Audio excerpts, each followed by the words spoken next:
ทจำลองของพระสัมมาองค์พระศาสดาพุทธบูชากราบไหว้องค์พระเจ้าฝางอุดมศิลป์ผู้สร้างสรรค์มานานไกลนามอุดมก้องไปสมในฉายาก่อนเป็นวัดร้างโบราณสืบสาน2524พระมหาราชครูเกษราปัญญาปรมาติกาจารย์จากวัดดับภัยเชียงใหม่สืบสานเวลาผ่าน131 ปีนานไกลวัดพระบาทอุดมรุ่งเรืองงามตาเจ้านายบุญธรรมสาขาหลวงบวงเชียงใหม่ปกครองหัวเมืองฟ้าทุ่มเทแรงกายแรงใจทุกชาติพันธุ์รวมใจรักษามัคคี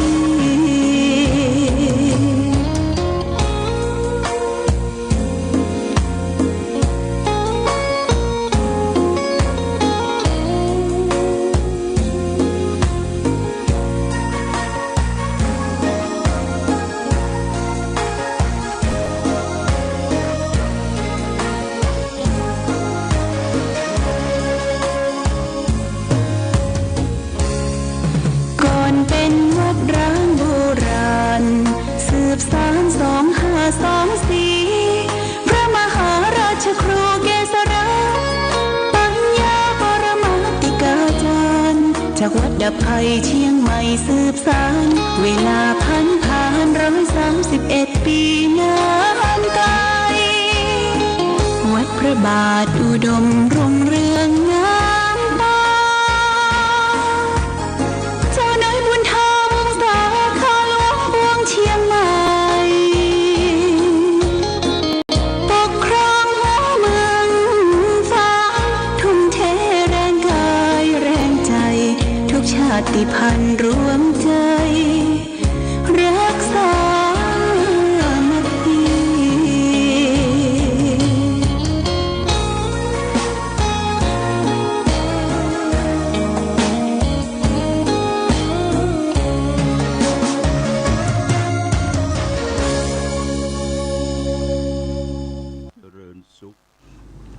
ศรัทธาสาธุชนญาติโยมท่านพุทธบริษัททั้งหลายวันนี้รายการธรรมประทีปส่องต่างก็ได้มาพบปะกับพ่อแม่พี่น้องศรัทธาสาธุชนญาติโยมแห่งครั้งหนึ่งวันนี้เป็นวันศุกร์ที่29เดือนพฤษภาคมพุทธศักราช2569ซึ่งตรงกับเดือน9เหนือเดือน7ใต้ขึ้น13ค่ำวันนี้เป็นวันศุกร์วันสุดท้ายของสัปดาห์อากาศท้องถิ่นก็ยังเปล่งปลั่งและก็มีฝนเป็นบางที่บางแห่งตามกรมอุตุนิยมวิทยาก็การที่ฝนตกลงมาการเดินทางก็ต้องระมัดระวังจะไปเฝ้าจะไปฟังในช่วงนี้ก็ยังมีฟ้ามีฝนอยู่โดยเฉพาะอย่างยิ่งกลางค่ำกลางคืนขับรถขับรางนี่ญาติโยม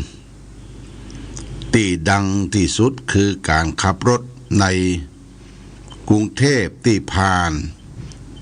ทางรถไฟรางที่ผ่านสี่แยกทางรถไฟเพราะว่ามีประสบภัยการที่ผ่านพ้นมาเมื่อต้นเดือนก็ทำให้ผู้คนเสียชีวิตเจ็บไข้ป่วยกันไปเป็นจำนวนมากก็มีข่าวประกาศอยู่เสมอว่าจะปฏิบัติอย่างใด ที่จะข้ามทางรถไฟมันมีสัญญาณสัญญาณมีอย่างร้ายอย่างเสียงแตรของรถไฟตัวแต่นั่นแหละนี่ในกรุงเทพในย่านเจริญแต่บ้านเฮานี่ก็จะมีอย่างจังใหม่อย่างละปูนี่ก็มีเป็นบางที่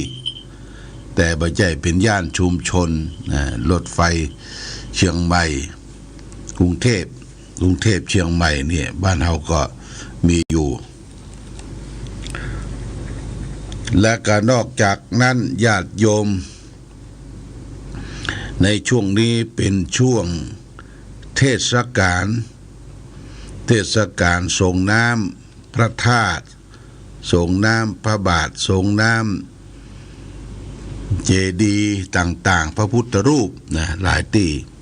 ก็มีประเพณีส่งน้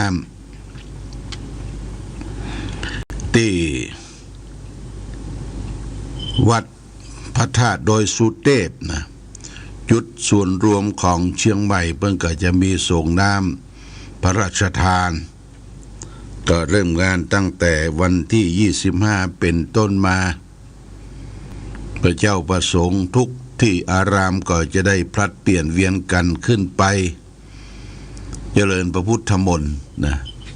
เจริญพุทธมนต์ที่วัดพระธาตุโดยสุเทพ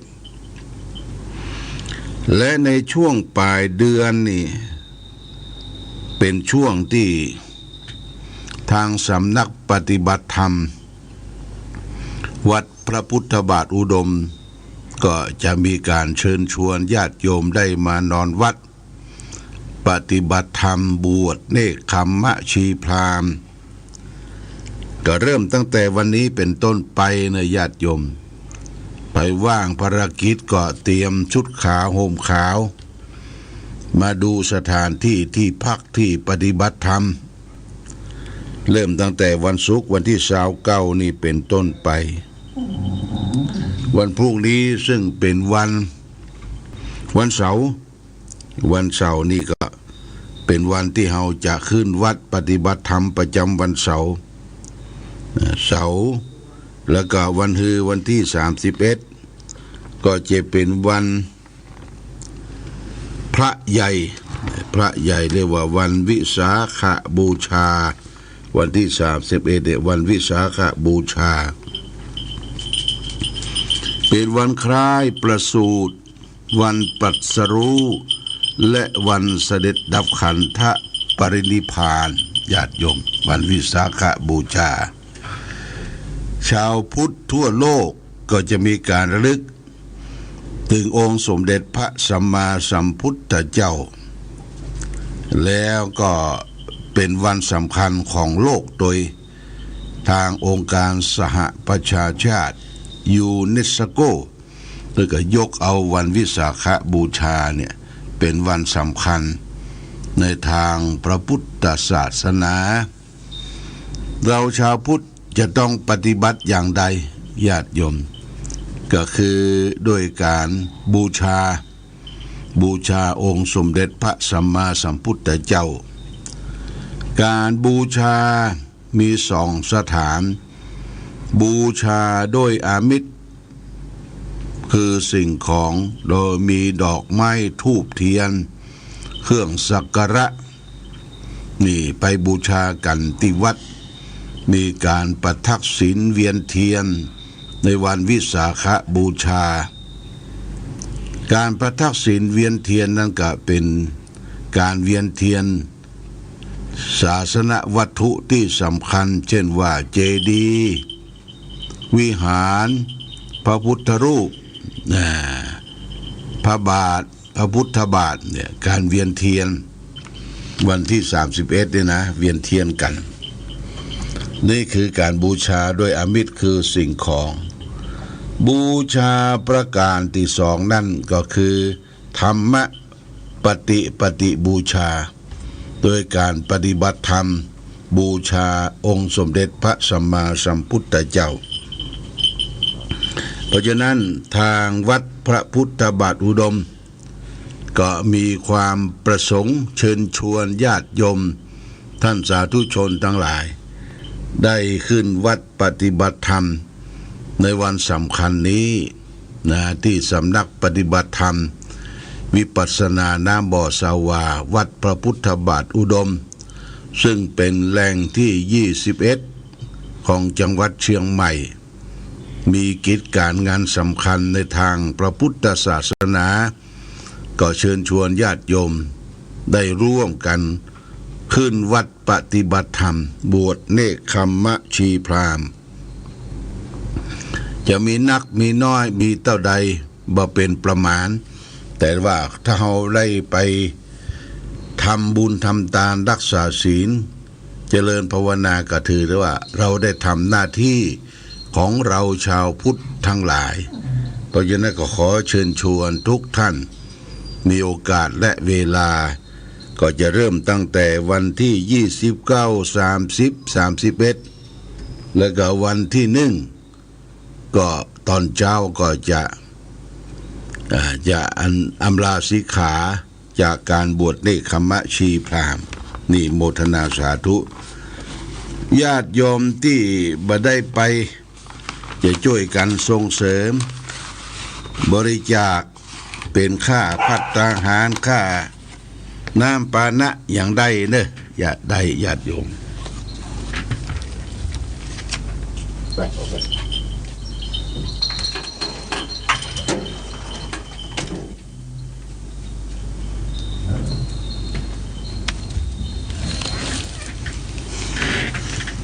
มาไอ้ตุ๊ดตู่มันเวลาออกรายการธรรมะเนี่ยมันจะมานั่งฟังตัวตีคอมันมีกระดิ่งน้อยฟังตัวสั่นกระดิ่งตัวออกอากาศมาทุกครั้งมันจะไปขึ้นไปทำวัดตัวแล้วก็เวลาออกอากาศมันก็จะมาร่วมโดยมันมีส่วนร่วมในการเผยแผ่ธรรมเพราะฉะนั้นก็ขอเชิญชวนญาติโยมถ้าบ่ได้มานอนเมื่อคืนก็มาเมื่อวันนี่ก็เริ่มตั้งแต่วันที่30 31เนี่ย2วันที่เต็มเนอะญาติโยม31นั่นก็กลางคืนก็จะมีการประทักษิณเวียนเทียนการเวียนเทียนเขาก็มีอยู่2จุดหนึ่งก็คือที่เจดีย์วัดพระพุทธบาทอุดมแห่งจุดหนึ่งก็เจดีย์สำนักปฏิบัติธรรมวิปัสสนาน้ำบ่อสาวาเนี่ยญาติโยม1 ทุ่มก็จะมีการประทักษิณเวียนเทียนนิโมทนาสาธุวันที่1นี่ก็เป็นวันอำลาสิกขาการบวชเนกขัมมะชีพราหมณ์วันที่1ไปถึงวันที่8เนี่ยวันที่8วันที่7นี่เป็นวันอาทิตย์วันที่8นี่เป็นวันพระเดือน9เหนือแรม8ค่ำก็จะมีการทำบุญงานประเพณีส่งน้ำพระธาตุพระพุทธบาทจำลองส่งน้ำครูบาเจ้าศรีวิจัยและก็ไหว้สาบารมีของพระเจ้าฝ่างพระนางสามผิวการบวงสรวงไหว้สานั่นก็จะเป็นวันอาทิตย์ที่7เดือนมิถุนายนวันที่8นั่นก็จะเป็นวันส่งน้ำพระธาตุพระบาท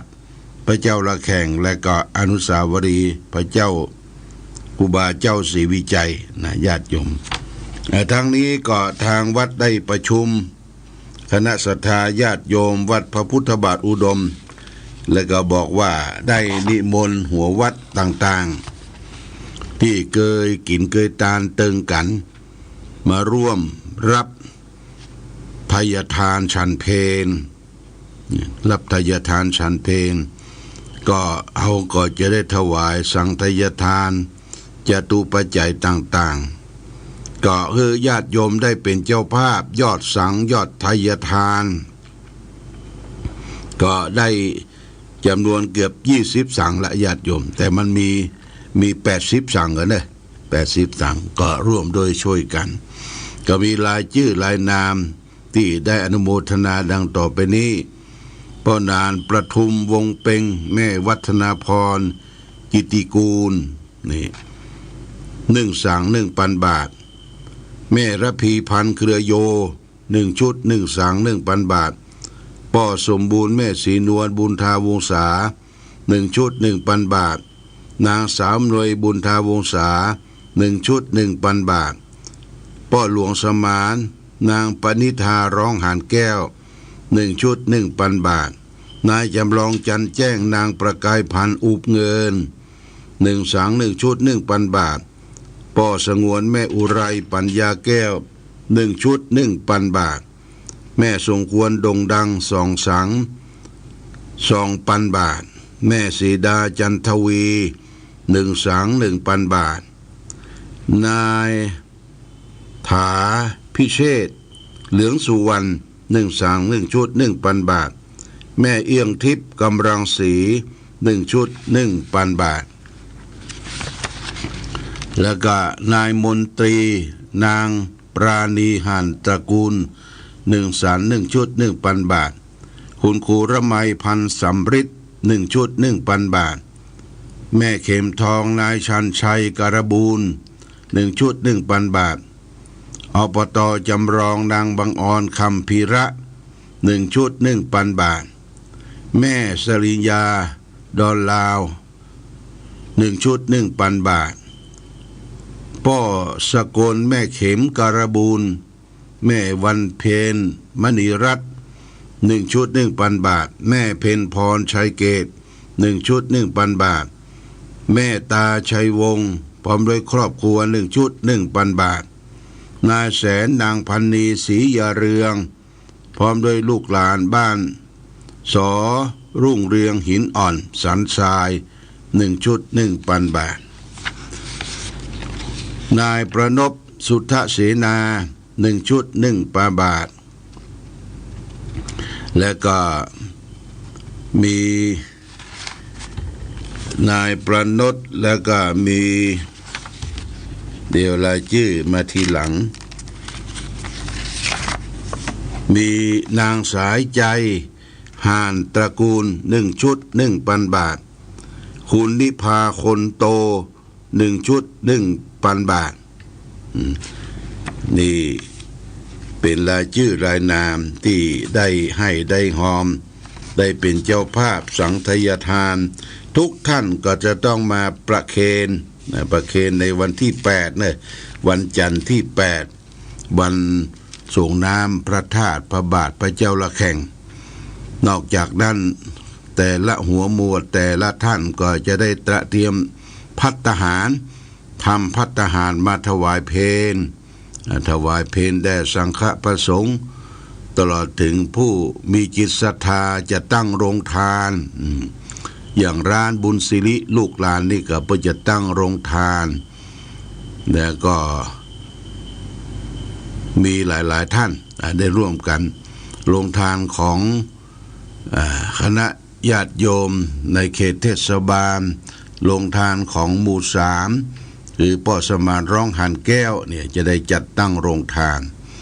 บริการคือแก่ศรัทธาญาติโยมที่ได้ไปร่วมทำบุญในวันส่งน้ำพระธาตุพระบาทพระเจ้าละแข่งส่งน้ำครูบาเจ้าศรีวิจัยและนอกจากนั้นที่ลานอนุสาวรีย์วันที่7ก็เป็นงานใหญ่งานบวงสรวงงานบวงสรวงเจิญวิญญาณพระเจ้าฝางพระนางสามผิวและถวายเครื่องเส้นเครื่องไหว้เครื่องสักการะบูชาโดยก็จะมีการสนับสนุนจากเทศบาลสนับสนุนจากองค์การบริหารส่วนจังหวัดเชียงใหม่องค์การบริหารส่วนตำบลเวียงเนี่ยได้มาสนับสนุนร่วมด้วยช่วยกันจึงขออนุโมทนามาณโอกาสนี้เป็นอย่างสูงที่ศรัทธาญาติโยมได้ร่วมบุญร่วมกุศลหมายความว่าถ้าเราจะทำบุญร่วมกันก็บริจาคให้หอมในวันงานได้นะญาติโยมในวันงานนี้ก็เป็นการบริจาคให้หอมสังฆทานวัตถุทานต่างๆเป็นปัจจัยมาจำนวนถึงปันก็ได้นะให้หอมไปเป็นการทำบุญครั้งนึกในปีหนึ่งเป็นประเพณีส่งน้ำของวัดพระพุทธบาทอุดมจึงขออนุโมทนา มาณโอกาสนี้เป็นอย่างสูงวันนี้ได้มาพบญาติโยมท่านสาธุชนทั้งหลายก็ฝากหลักธรรมะมาเป็นข้อคิดสะกิดเตือนใจให้แก่ศรัทธาญาติโยมว่าธรรมะอันใดที่อยู่ใกล้ตัวที่จะเป็นประโยชน์แก่ตนตัวคือธรรมะที่ทำให้คนงามจิตใจงามร่างกายงามก็คือธรรมะเรียกว่าขันติความอดทนโสรจะคือความเสงี่ยมเจียมตนความอดทนเป็นคนงามจะได้ญาติโยมพระพุทธเจ้าท่านทรงเสริมว่าธรรมะสองอย่างเนี่ยเป็นธรรมะที่ทำให้บุคคลงามทั้งภายในและภายนอกข้อหนึ่งขันติความอดทนสองโสรจะคือความเสงี่ยมเจียมตนอยากจะเป็นคนงามอย่าไปวู่วามโกรธง่ายทำตนเห็นแก่ได้อย่าไปหวังน้ำใจจากเพื่อนจากฝูงญาติโยมคนที่ทำอย่างมางามนี่ก็คือยกตัวอย่างเช่นพระราชากษัตริย์เนี่ยแต่งองค์ทรงเครื่องวิ่งล่นบางามนะวิ่งล่นบางามสองเครื่องทรงกษัตริย์ที่เป็นจ้างนะใส่เครื่องทรงนี่วิ่งก็บางามสามพระเจ้าพระสงฆ์ทุกเจ้าพระสงฆ์สามเณรกุมผ้ากุมผ่อนนี่วิ่งล่นก็บางามสี่สุภาพสตรีนะสุภาพสตรีล่นวิ่งบางามเนี่ยความบางามเว้นไว้แต่เป็นนักกีฬาเนาะสุภาพสตรีหรือคนแข่งขันนักกีฬาเนี่ยจะวิ่งแข่งกันแต่จู่ๆจะมานุ่งจงกระเบนจะมานุ่งผ้าถุงวิ่งบางามเนี่ยวิ่งบางาม